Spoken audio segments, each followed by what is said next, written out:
Bonjour, ici Jo Strich de retour de Paris, où j'ai rencontré chez elle, en exclusivité pour InfoLive TV, Ruth Halimi, la maman d'Ilan. Elle m'a confié ses sentiments face à la terrible épreuve qu'elle traverse. C'était le 26 février dernier, quelques heures avant la grande manifestation de solidarité républicaine pour Ilan Halimi. Je représente une télévision franco-anglo-espagnole israélienne à partir de Jérusalem sur Internet.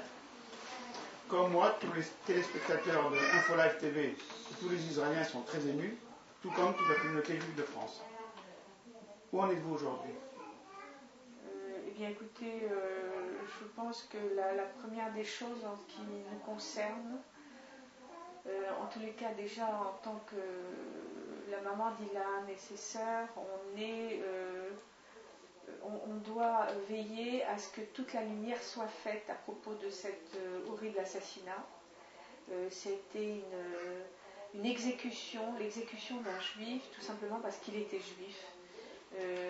Au départ, il a été enlevé, paraît-il, pour un problème, un crime crapuleux, mais dès le départ, en fait, c'était le juif qui était visé. Et lorsqu'ils ont vu qu'ils avaient entre les mains un jeune juif, sa condamnation à mort était faite.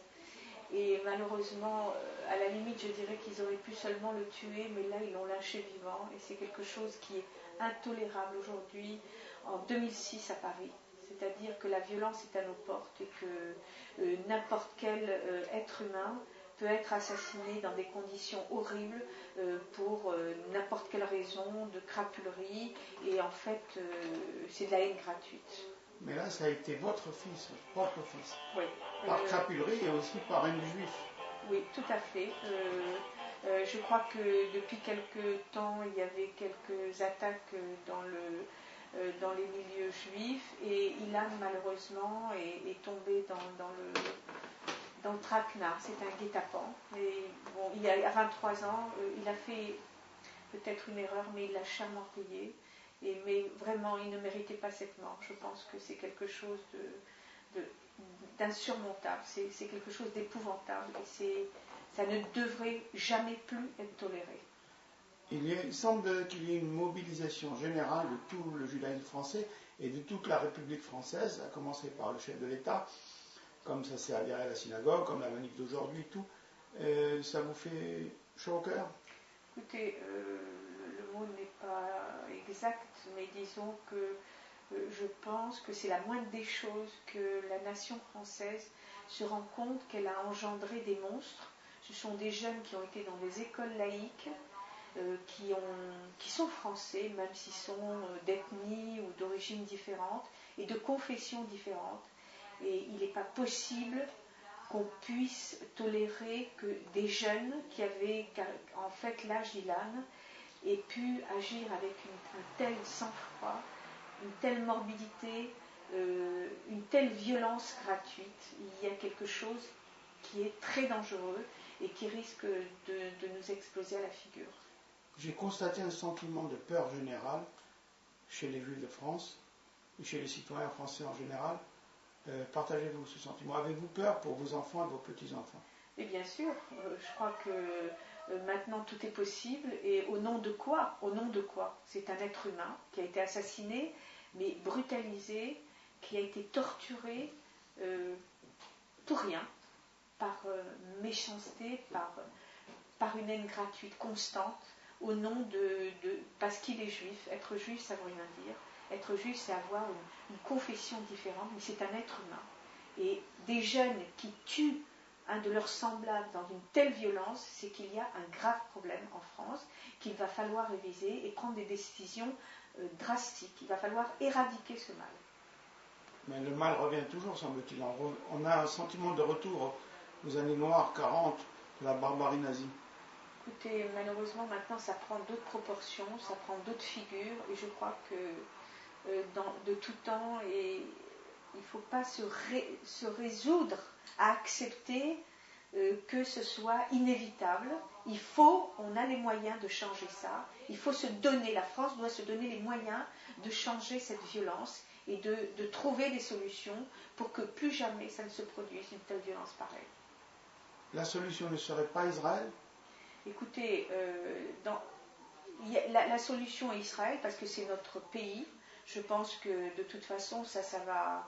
Il y a j'ai eu des témoignages de gens qui m'ont dit que pour eux, la France n'offrait plus assez de sécurité et que pour mourir, si on doit avoir un problème, autant que ce soit en Israël. Et ça, je le conçois vraiment maintenant. Donc vous envisagez une alia pour vous, vos enfants? Écoutez, je ne sais pas dans l'immédiat, c'est après, j'ai encore des enfants ici, c'est eux qui prendront la décision, je ne partirai pas seule, mais bien évidemment c'est dans notre but, comme tous les juifs de France. À propos d'Israël, j'ai personnellement couvert plus d'une centaine d'attentats meurtriers, et après les attentats, je me suis souvent rendu chez les familles victimes, je suis en contact encore avec certaines d'entre elles. En entrant chez vous tout à l'heure, j'ai eu l'impression d'un retour en arrière, comme si j'étais en Israël, chez une famille victime du terrorisme islamiste.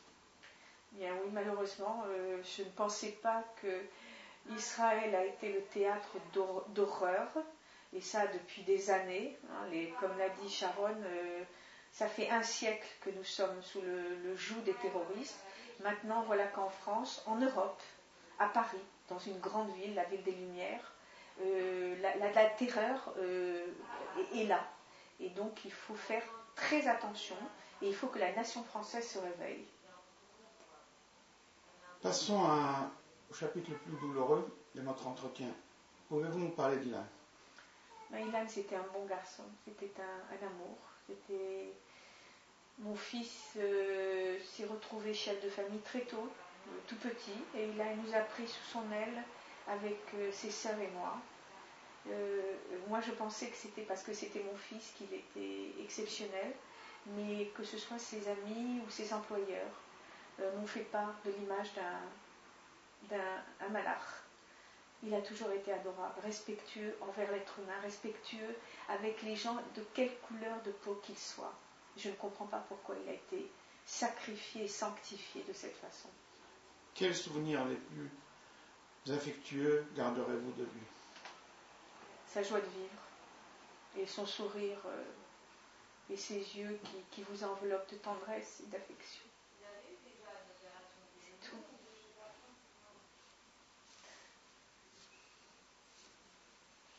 Et vos derniers souvenirs en commun avec lui? Écoutez, je pourrais en parler pendant des heures, mais qu'est-ce que je peux vous dire?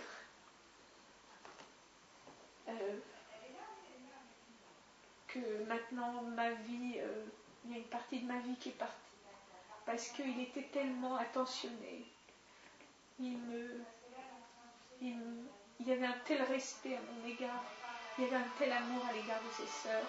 Il y avait un tel amour et une affection envers ses amis que on a perdu beaucoup. En ce qui me concerne, j'ai tout perdu. Bon, j'ai la chance maintenant d'avoir mes filles, ma petite fille, et pour elle, il faut continuer. Et nous continuerons en tant que peuple juif à exister avec l'aide de Dieu. Et il fera en sorte que la justice divine se fasse. Donc pas de vengeance, comme j'ai entendu certains cris. Non, la vengeance, ça n'est pas de notre fait, c'est pas dans nos gènes.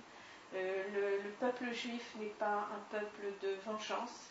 Le peuple juif est un peuple de shalom et de paix. La justice divine fera son travail. Et l'État français sanctionnera à la mesure de cette horreur qui a été faite. Avec votre message d'éducation et d'espoir, je vous salue, je vous dis au revoir au nom de Infolab et au nom d'Israël. Et bon courage. Merci, shalom. Shalom.